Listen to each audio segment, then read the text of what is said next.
Hello friends, welcome to Reads and Eats. My name is Fiona. I'm very glad you clicked on my video today. I hope you're going to enjoy it. I am talking to you about the books I've read this week and what I'm reading this weekend, and also just chatting to you about what I've been doing this week. This week was a busier week than I've had previously.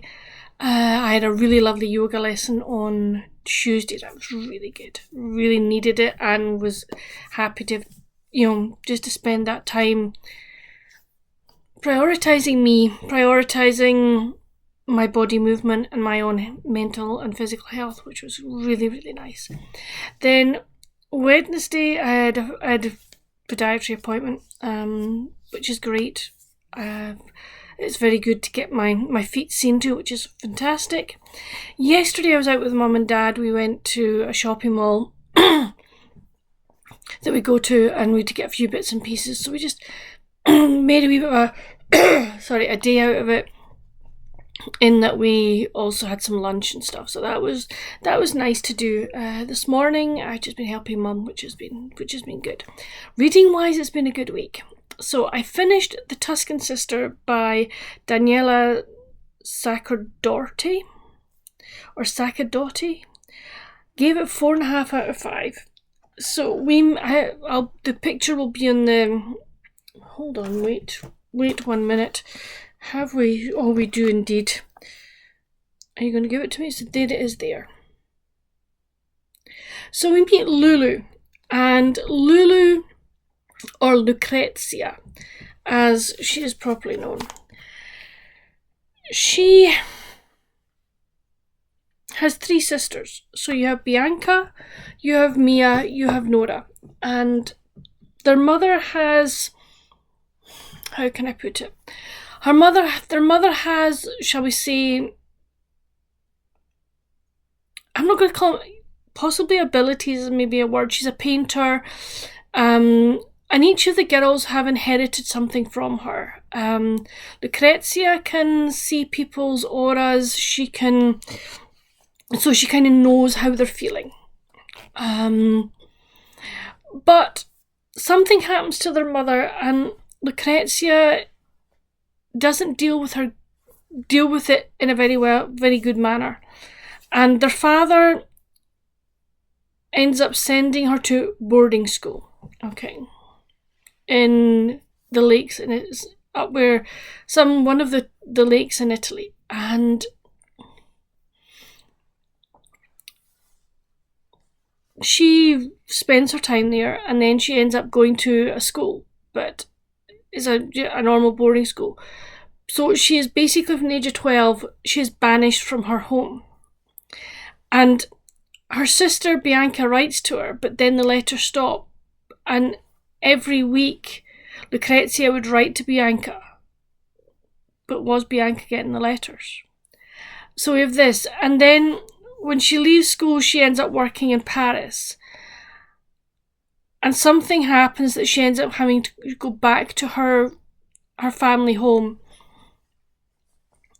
And it's this, we then get the backstories or her backstory, and also things that happened to her mother. So it was really, really good. It's the first book of a series. I was given it for review, and I'm really glad I did. I don't want to say too much because I really don't want to spoil this story, because it's something that you need to, kind of read for yourself. But I thoroughly enjoyed it and would definitely recommend. I then picked up Madrigals and Mayhem by Elizabeth Penny, 5 out of 5. This is book 4 of the Cambridge Bookshop series. Buddy read this with Beth from Soul Seeing Ink. I will leave a link to her channel down below. So, not wanting to give too much away of this one. The strap line is, even the holidays can come with a healthy dose of mystery. Yes, very much so. So Molly is really looking forward to her first Cambridge Christmas, as her mum has had them before, but I think her mum is looking forward to just re-experiencing Christmas in Cambridge in a different way. And there's in Magpie Lane, there's a new store that opens up, and it is a toy store. And Molly and her friend Daisy befriend Catherine, who is the owner. And Catherine has a beautiful doll's house within the store. And things start happening to the store, to Catherine, and somebody obviously ends up dead. But is somebody else out to get Catherine, and why? So Molly and Daisy decide to help Catherine, as does Auntie Vi, as does Molly's mum. We get more history of Molly's mum and her time in Cambridge as a child, which was really interesting to have. I'm not going to say any more. The Madrigals happen. It's a singing play, and shall we say all the prime suspects are part of it, and that's all I'm going to say. So it was lovely. It was so good. This is the quote that I'm going to put into my reading journal. The things we end up cherishing the most were not always the most valuable. In fact, to the world, they might even seem useless or unimportant. I just thought that was beautiful. And the reason I chose this quote, because Molly ends up buying her mother something special that her mother had in her childhood for Christmas. But I just thought that was just such a lovely quote. Then I finally read, I can hear Sonia and Tiffany cheering. I read Resort to Murder by Annie McEwen. Absolutely adored this one. 4.5 out of 5. I did really enjoy this one. I found a couple of characters were just a bit, I was like, you don't make sense, but that's fine. That's the way we go. So we meet Amy, and Amy is an interior designer, but she comes home to Wisconsin Northwoods, to her family's resort on Lake Covington, and to discover that there is a property tycoon wanting to buy up all the properties because he wants to put in a big resort, etc. There are a lot of people who do not want this to happen, including Amy's mum and dad. Unfortunately, one of the big tycoons ends up dead on their property, and Amy's dad is prime suspect. Or at least he is.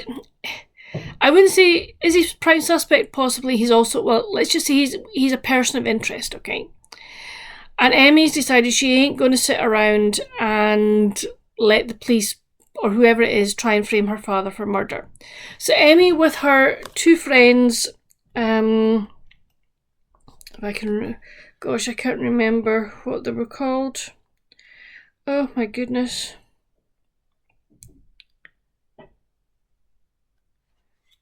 Oh my lord. This is ridiculous. I only read it a couple of days ago.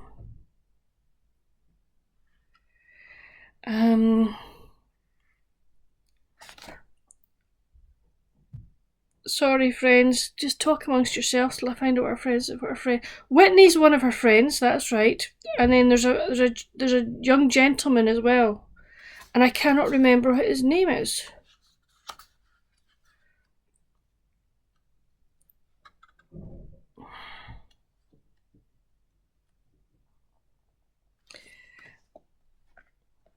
Marcus. So Whitney and Marcus decide they're going to help as well. And it's how they find out who the murderer was. I have to say, I decided with this and I wasn't going to, same with Madrigals and Mayhem. I did have a character in mind for that one, but I was wrong. The person that was, I was like, this one, I didn't see who the murderer was, and that was fine by me. I was quite happy not to know that, or to work that one out. But yeah, as I say, really, really enjoyed this one. I do have the other two for reading as well.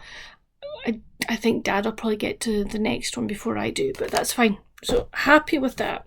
So what then I read you heard me rant when I got this, but I then read, hold the front door, Before Memories Fade, which is this number 4.5 in the Buckhorn Montana series.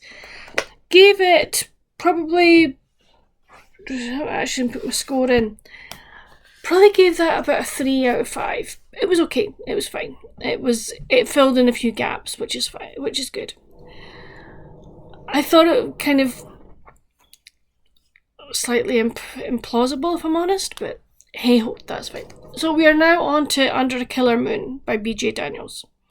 Book 5 of the Buckhorn Montana series.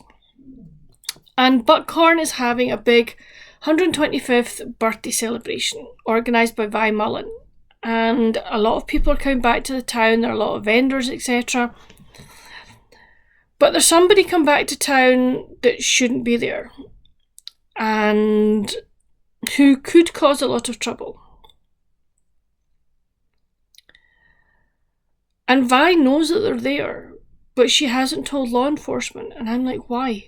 Why have you not said anything? You need to have said something, but she hasn't. And I'm like, why?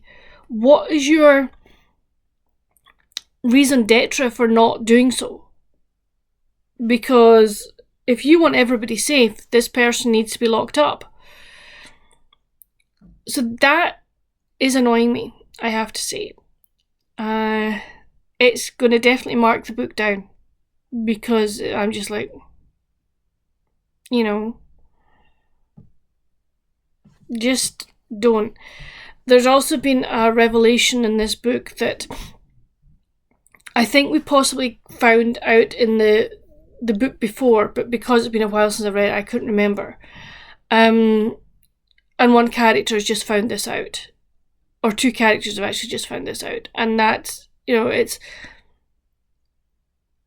maybe going to change their relationship, I'm not sure. We have in this one Marshall Leroy Baggins, and he is like obviously overseeing all the security of the celebrations.